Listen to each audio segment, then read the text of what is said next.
Hi, my name is Ashok and founder and CEO of IT company which is running for the last 7.5 years. During this period, I have gone through many books which have helped me in terms of my thinking process, interpersonal communication skill, handling failures, and moving forward.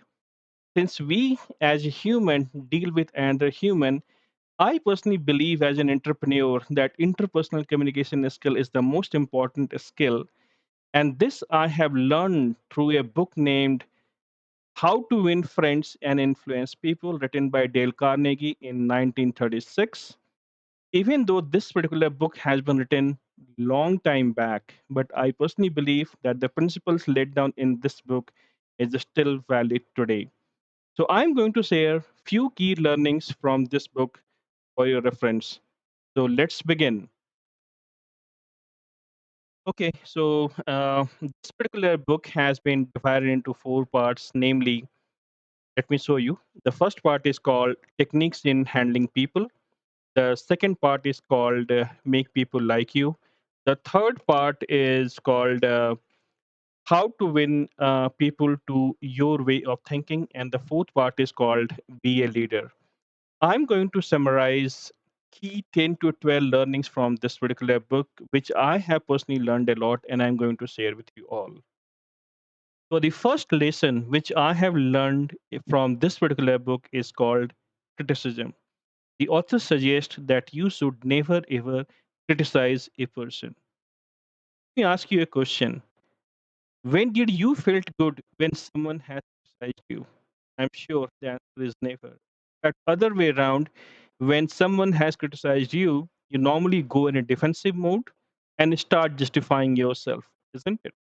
And the reason behind it, that whatever job you have done with the best of the capability and with the best of intentions, right? So if someone does an argument, what happens?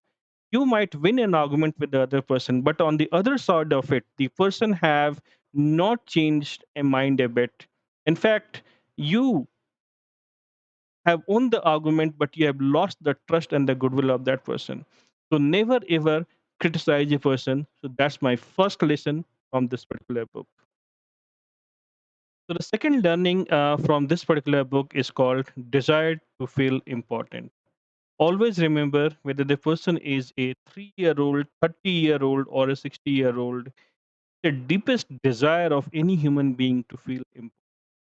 And when you are doing the appreciation about somebody, be sincere about it. Do not just try to manufacture the words, okay, and do the appreciation. If you do this, people realize it and they will understand. Hence, be very honest about the appreciation about somebody and be very, very sincere about it. So this is my second learning from this particular book, is that desire to feel important.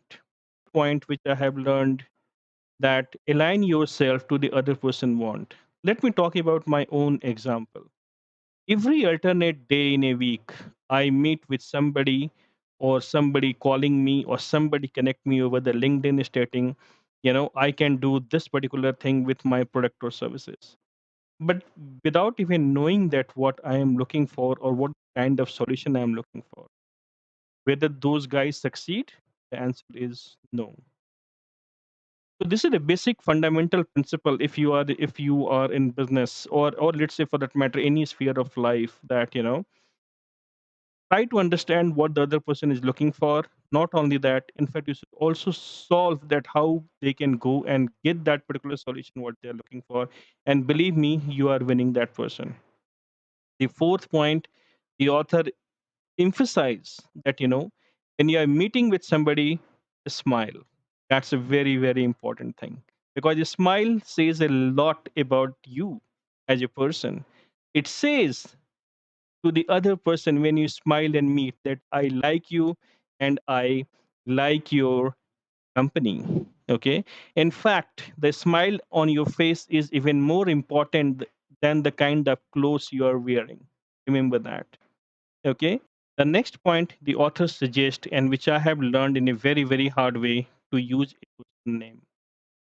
If you address a person with the wrong name, or if you are going to address and suddenly you have forget the person name, believe me, you are not able to connect with the person at that point of time.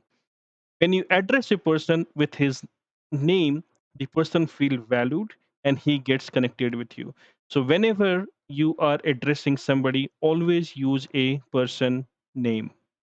The next point the author talks about is that be a good listener. Well, I'm still learning. Let me tell you, let me confess, I'm still learning how to be a good listener, because most of us, we listen with the intent of responding. Author suggests that let the other person talk about themselves. The reason behind it, they know the business in which they are operating, what is the kind of problem they are facing, what is the kind of solution they are looking for. Even if they are wrong, do not interrupt them. Allow them to speak, allow them to express themselves. And then, if you feel that this is the time when I need to respond after the person has expressed himself, that is the time when you should start speaking. That too, after getting the confidence of the other person. And when you are listening to somebody, always remember, have a proper eye contact, have a good body gesture as well. Otherwise, if you are just listening for the sake of listening, the other person is going to lose the interest in you. So be very, very attentive and be a good listener. The, the next point the author talks about is that show the respect for the other person's opinion. Always remember that you should never ever say a person straight that you are wrong. Okay? If you do this, you hurt the person's self dignity and making yourself unwelcome in any part of the discussion. Not just that, the other person to whom you have hurt is also start thinking that how I should strike back, and is not going to change his or her minds. And all right, so the next point the author talks about that you should never ever begin the discussion on the points on which you differ. Rather, the author suggests that you should emphasize on the points on which you agree. You should tell the other person that you also wants to attain the same goal, the same purpose, and want to reach the same destination, only the methods may be different. So never ever begin the discussion on a negative note or on the points on which you differ. The last but not the least, the author talks about that being a leader, you should always allow the other person to save his face. Suppose if someone walks to you and say that I have done this kind of mistake, you can always say that probably if I could have been in your situation, I could have also done the same mistakes, right? So what happens when when you make this kind of a statement? It allows the other person to open up, and then he can see that how he can gain from your experience, collaborate with you, and reach to the solutions. So being a leader, you should always allow the other person to save his face.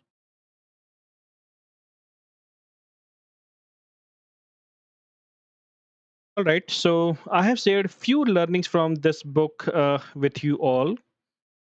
I would request you to share your own life experiences and put in the comments.